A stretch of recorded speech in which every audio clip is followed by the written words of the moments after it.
It was not the food. It was not my body. It was about how I thought about food. I ate an entire year of processed food, from M&Ms, Mars bars, and I learned the most important lesson in disordered recovery journey.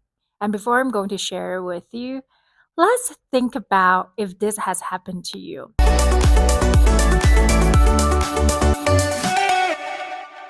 When cravings come in, for me, a lot of times was a delicious, fudgy oatmeal chocolate cookie or a brownie. I would thought to myself, hey, this is a lot of sugar. It's not really good for you, so let's skip it.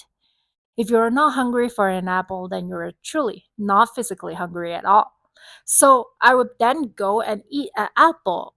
But of course, that doesn't really hit. Then I would search up for a super healthy alternative recipe. Guess what?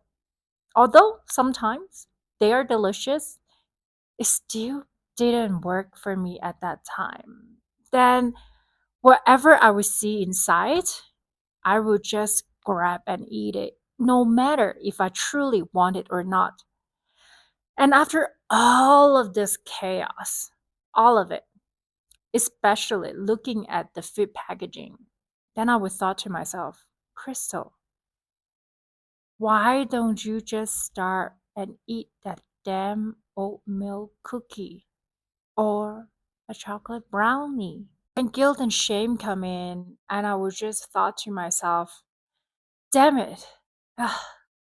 Tomorrow I'll fast, I'll skip breakfast, and I'll also do an extra hard workout. And the cycle goes again and again and again. Every single time that I deny myself for a true craving, binges happen.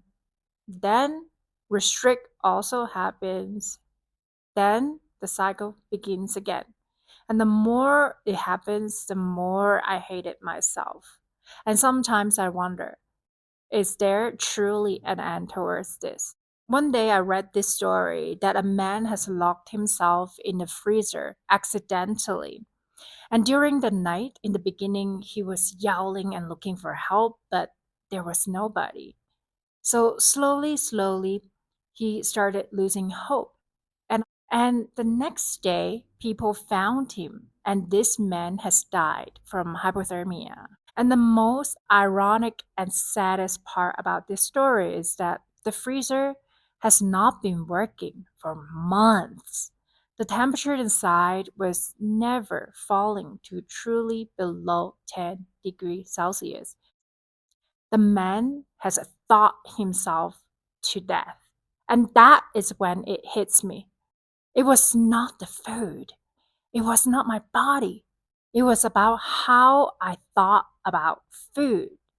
Have you told yourself you drink water and you gain weight no matter what?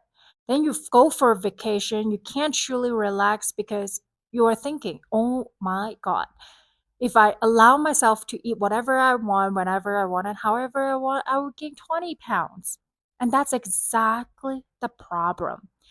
Our gut is responding from our mind. And when we are adding so much stress in our thought, this does not only create stress when we eat, but it also creates gut sensitivity, food sensitivity, and a lot more in terms of food restrictions contributes to binges.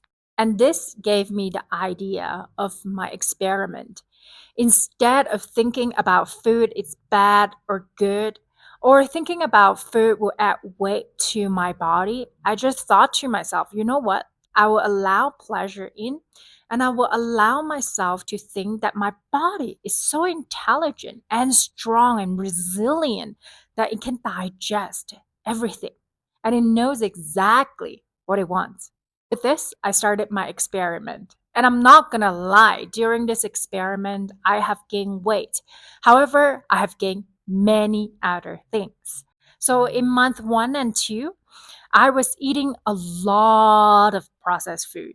Whatever I thought of, I would just go out and I would buy it. That includes sleeves of Oreos, sleeves of Chip Ahoy, and bags of Lay's. But After month 1 and 2, it kind of become normalized to me that, hey, it was fine. And during month 3 and 4, the cravings subside. Instead of eating constantly and thinking about it every single day, it became once a week or a couple times a month. Then by month 4 and 5, something really drastic happened.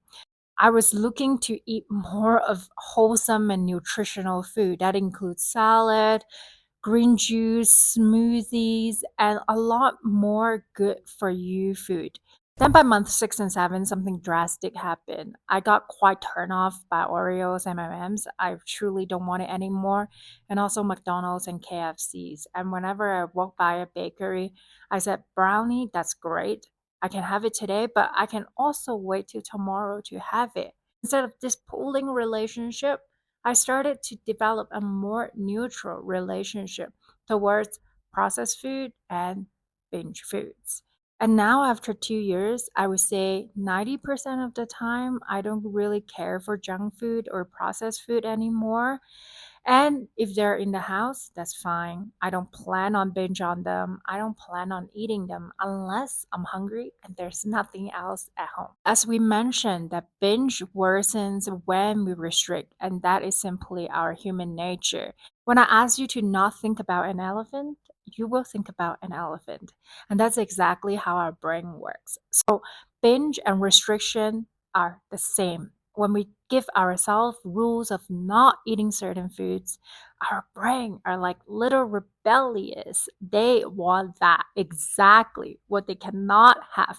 So, in order to change our relationship with food, permission is the key. It's like a gas bottle when you shake, shake, shake, shake, shake. All the gas build up like the urge. Then once you release it, it simply fizz out. And that is the paradox of our relationship with food. To stop binges for good and claim health and food freedom for a lifetime, permission. Give yourself the permission to eat whatever you want. And soon you will realize how intelligent your body is. If you have any more questions in terms of how to balance your relationship with food and how to stop binges or emotional eating, I am here for you and I'm here to answer your questions. And if you find this video helpful, subscribe and share with a friend who need it the most. I'm here for you and I love you.